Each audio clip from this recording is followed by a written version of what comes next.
When people enter the Indian Police Service, the IPS, they are starry-eyed and they have Singham-like idealism in mind. But as days roll by and they become part of the system, their idealism waxes and wanes. And the first sign of this is when the officer begins to think in terms of what his political boss wants rather than what the law demands. My first rendezvous with a politician was way back in August 2004. I was in my first independent charge as the police head of any district. I was posted in Dharwad district. I was just a month old in that post. The local court had issued a non-bailable warrant against the then Chief Minister of Madhya Pradesh. Executing non-bailable warrant meant arresting her. Eventually, this incident led her to resign from the post of Chief Minister. But for me, trust me, though this incident involved a person as high profile as the Chief Minister of a state, this has been the easiest challenge till date. In India, we have a deep-rooted menace of VIP culture. The VIPs, particularly the politicians, are given special treatment of various kinds, one such being policemen given as gunmen to politicians. Now, in most of the situations, even when there is no real threat, gunmen are given as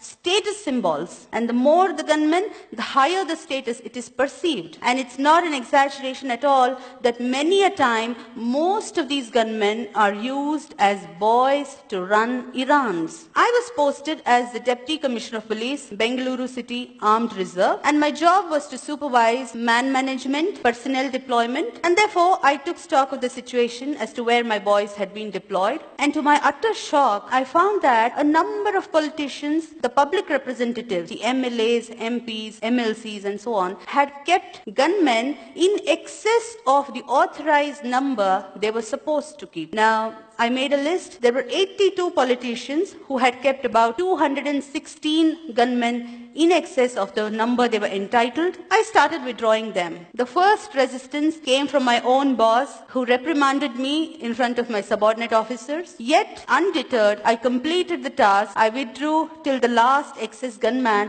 came back to the unit. In the same stroke, I also withdrew 8 brand new SUVs kept by the then ex-Chief Minister of Karnataka. The man had stepped down from the post of Chief Minister, yet the vehicles had continued to be with him. I withdrew the vehicles, but I often wondered why my predecessors had not acted. What prevented them from setting things right? I later learned that these are called the dirty jobs. They are unpleasant tasks, inviting the wrath of the politicians, and nobody wants to do them. Not very long ago, I was posted as DIG Prisons, Bengaluru. I was there in that post for barely 17 working days, barring all the Sundays and holidays. And during that time, I witnessed similar special treatment being given to a convict. This convict was very powerful. She had been the close aide of the ex-Chief Minister of Tamil Nadu who died recently. The convict herself was slated to be the Chief Minister some time ago in that state. Now, the Supreme Court had convicted her under Corruption Act for possessing disproportionate assets beyond her known sources of income. Flouting the Honorable Supreme Court's orders, the jail officials had given special facilities to her as quid pro quo. So I reported this irregularity.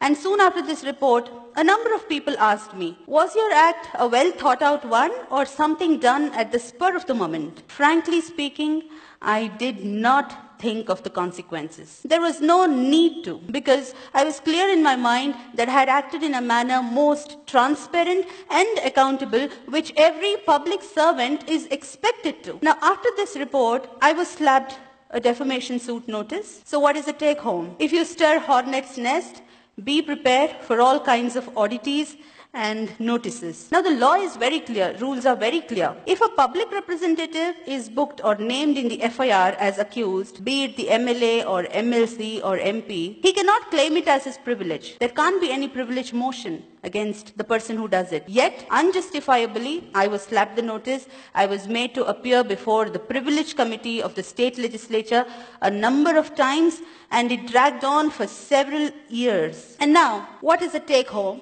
what is the lesson that the politician is driving home in this? He is trying to teach the lesson to a bureaucrat. If you take me head on, this is what is going to be meted out to you. He is creating a fear psychosis in the mind of not just that particular individual bureaucrat, but in the whole clan of bureaucrats. And if the bureaucrats gets scared and succumbs, the politician succeeds in his purpose. Trust me, not many officers are willing to face such notices, because for acts done in official capacity, these kind of notices create a lot of personal discomfiture. They take away personal time, energy, peace of mind, and of course money if you have to fight it out in the court of law, and therefore nobody wants to face them. But in my personal opinion, just like every occupation has its own occupational hazards, these notices, be it the privilege notice or the contempt notice or any other kind of notice, defamation notice, whichever, they are the occupational hazards which have to be faced boldly by the bureaucrat. Now,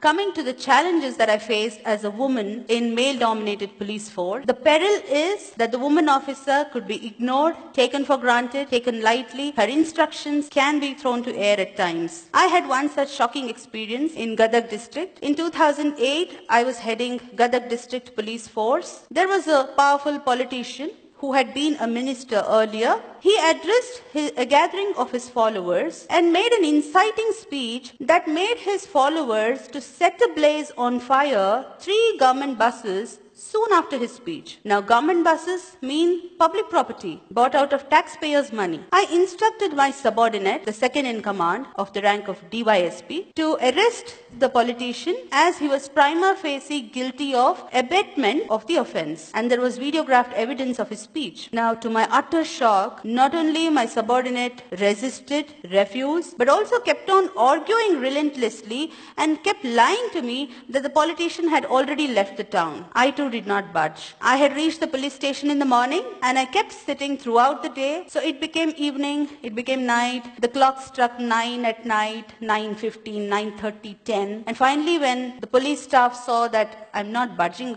out, they somehow managed to get the politician to the police station. And then I instructed the station house officer of the police station to carry on the arrest procedures legally and to hand him over to the judicial custody, which was carried out. Now, upon the subordinate who had been lying to me, I took upon an inquiry and found that he was in constant touch with that politician over phone, though he had been lying to me that he was nowhere to be found. To this effect, I sent a report against the subordinate, the DSP, to the government as well as the Election Commission of India, because by that time election machinery was in place, and the government suspended him and he remained in suspension for more than a year. Now, challenges therefore are manifold, yet if the officer is willing to take risks, if the officer has nothing to hide, if he is clear in mind that he has acted lawfully and is fair, if he does not cling on to politicians for perks, cushy postings and so on, and last but not the least, if he has kept his bags packed ready to move out anytime if transferred, then such an officer, he or she, becomes a force to reckon with. Now, you might see that it's a commonplace knowledge that the MLAs, the MPs, the MLCs, these posts are created under the Constitution of India, but one must not forget that it is under the same Constitution, the All India Services, the IAS, the IPS are created. And Article 311 of the Constitution gives complete protection to the bureaucrat for acts done in official capacity, and it is available to every officer in the country, including the state services. So the day the bureaucrats are able to come out of the phobia of transfers, the phobia of politicians, we will have the best bureaucracy in the world. Karl Marx once said, bureaucracy is an iron cage, but I find that our bureaucrats have chained themselves. They are the ones holding the chains. The day they break away from these self-imposed chains, the day they start exercising their real power, we will see a new India. Thank you.